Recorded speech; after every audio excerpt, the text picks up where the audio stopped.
Ed here with the Digital Digest, and today I wanted to share my first update on my experience with the Samsung Galaxy Z Fold 6 for 2024. And this is going to be a short update because I really haven't spent that much time with the device yet, but what I can tell you is that I love it. This redesign is major. Anyone who says that it is not, well, really isn't someone who's ever used a Fold. And I say that because it's not just about design language. Granted, the design language I think is superior. I think this is a much nicer looking phone. But all of the elements that Samsung changed in terms of the aesthetic really have gone a long way, not just in terms of how good it looks, how good it feels, but also usability.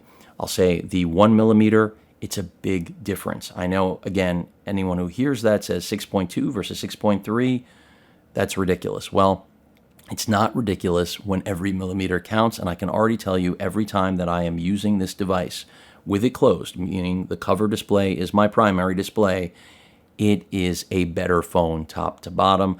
Texting, I have less typos, and yes, typos were always a thing on the Fold from Gen 1, and still are today. I'm not going to pretend it's all resolved. This could still get wider, but for the first time, we actually have a display that's nearly as wide as the one found on the Flip. And no one really ever complains about the width of the Flip, so that tells you a lot about how good this front cover display is. In addition to that, just everything on it is working incredibly well. Now, my Fold 5 also a very good performer, but I'm just really impressed with the brightness of the new internal display. Go ahead and pop that open.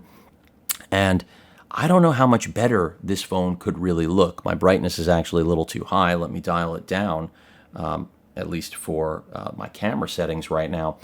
And just fidelity on this is phenomenal. Now, I'm not, again, saying the Fold 5 wasn't great, but how bright this display gets, the fact that we now have the improved durability with the new hinge, I absolutely notice a difference with the hinge. It is smoother, it is more solid, and also, I initially thought that, the Fold, the actual crease, all of the talk about it being less noticeable would be kind of a load of crap, but I can tell you it absolutely is less noticeable. But that's coming from someone who really didn't care that much about that.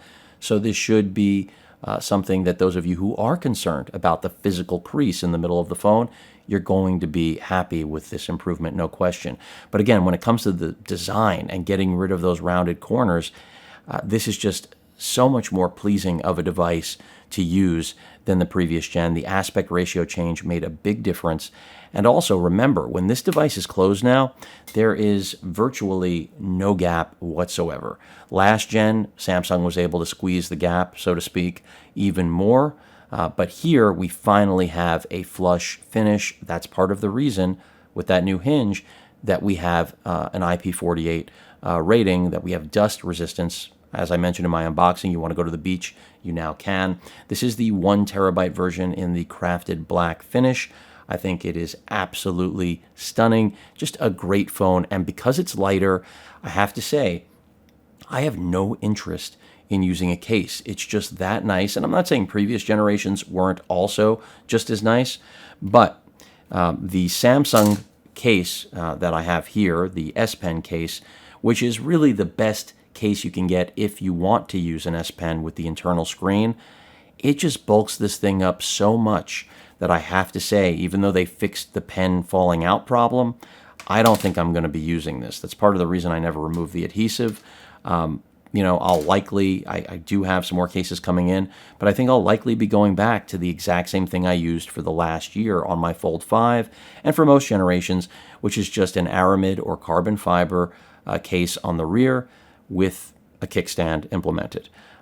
That keeps the form factor, and now that this form factor is really the best of any Fold in history, and I don't think it's debatable. It's just, again, it looks great, it feels great, it's kind of a rebirth of this device, even though other people looking at this think that not much has changed. I'm here to tell you that is bogus. Now, it doesn't mean everything is perfect. One thing I will tell you I have noticed that leaves something to be desired is that with the new layout, the back button is actually a little bit centered more to the left, which means I found myself going to back out of applications regularly, and I'm missing the button. Will I learn? Is this a matter of getting acclimated to the new device? Absolutely. I don't think it's a big deal. And if that's my biggest nitpick at this point, there's not really a lot to talk about other than just how much I'm enjoying this device. Yes, I wish the cameras would have improved more, of course, but I have to say the cameras are still really good. They're just not the best on the market. I think for the majority of you out there, they're going to be more than enough. You're never going to take a photo where you're going to go, my God, I wish I had phone X or phone Y, because they're still flagship cameras.